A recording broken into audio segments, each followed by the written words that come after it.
What is going on, everyone? This is Gabe with Three Rivers Jump here in Eastern Washington. And I wanted to do a quick video tonight just to share a couple things that I wish I knew before getting started in the inflatable bounce house industry. Here at Three Rivers Jump, we've been in business now just over 60 days, but there are a couple things that I want to share in hopes that it'll help others further their research or maybe make the best decision for them if you're trying to determine whether or not the bounce house industry is for you. So first and foremost, uh, this is a very weekend heavy, potentially seasonal business depending on where you live. And what do I mean by weekend heavy? You start early, Saturday mornings. You go out, you do your deliveries. If you're like us and probably a lot of other companies, once you make those deliveries, sometime between 6, 7 a.m. all the way to 10 a.m. You come home, you grab some lunch, and then you're back out and you're picking stuff up that night. And so you're spending kind of the whole day doing deliveries and pickups, and you're doing that all weekend long, Saturday, Sunday. Some companies are able to make deliveries on Saturdays, pick up on Sundays, but it all depends on what type of business you're running and if you're trying to scale your business and grow, or if this is just kind of more of a hobby that you're just trying to make some extra money. So it's weekend heavy business, but that doesn't mean that the week is not busy. During the week, you're often cleaning units, you're often doing online marketing, calls with customers, responding to emails, doing some trainings. So it's a busy job. You need to treat it like that, but you also have a very weekend heavy business. So if you're, in the summers, you like going to the beaches, you like going on camping trips, you like doing vacations, this may not be the best business to start as your weekends are going to be booked. It's also physical, hard work.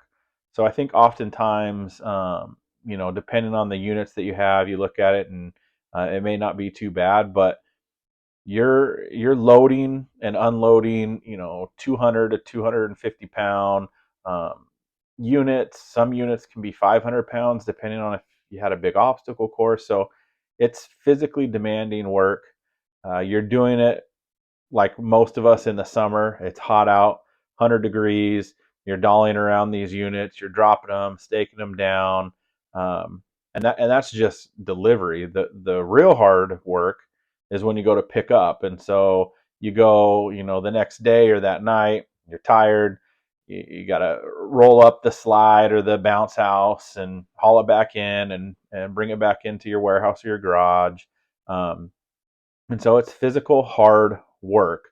And so if that's something that you might struggle with, or you're just not sure if you want to do it, it is one of those things that it's a lot harder than more physical than I think you would know, or I knew at least when I first started out.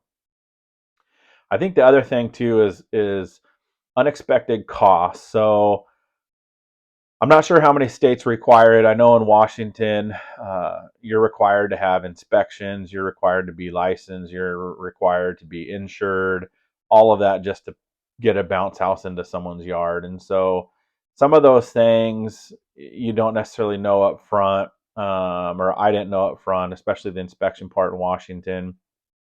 And then you're also talking about if you're going to use any rental software programs to help with bookings. Then you're talking about if you're using any marketing strategies, if you're having someone do your SEO work for social media.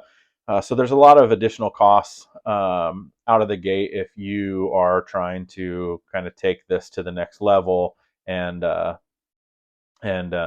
grow your business. And so there's a lot of those additional costs, and then of course supplies and cords and all this other stuff too. So um, if you do your research right, I think you can really kind of hone in your costs, but it is kind of unexpected when you start thinking about adding in all the additional things um, that help grow your business and make it successful in your area. And so what I recommend doing is do your research. Really spend time researching whether this industry is for you and this is something that you want to do.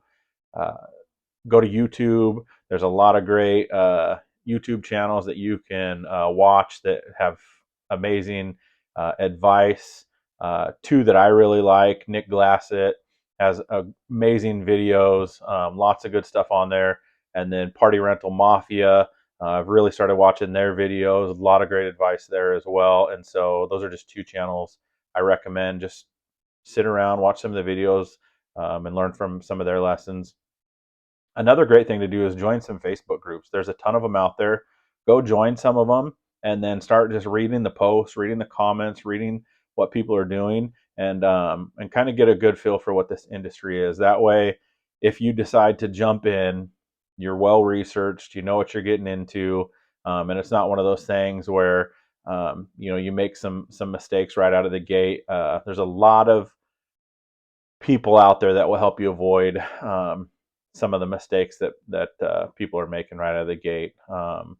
You're able to research commercial units versus non-commercial units, which is going to be a big deal.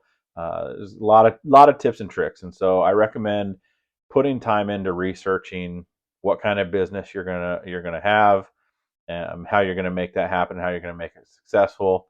Make sure you know your state, what it is, and what requirements you need for licensing, insurance, inspections, all those things. Make sure you know all that stuff as well, so you can make sure you get uh, that set up. And then, of course, all the other things that come with running your own business. So, uh, hopefully this was helpful. If it was, just starting to grow this channel, so I'd love for you to click subscribe.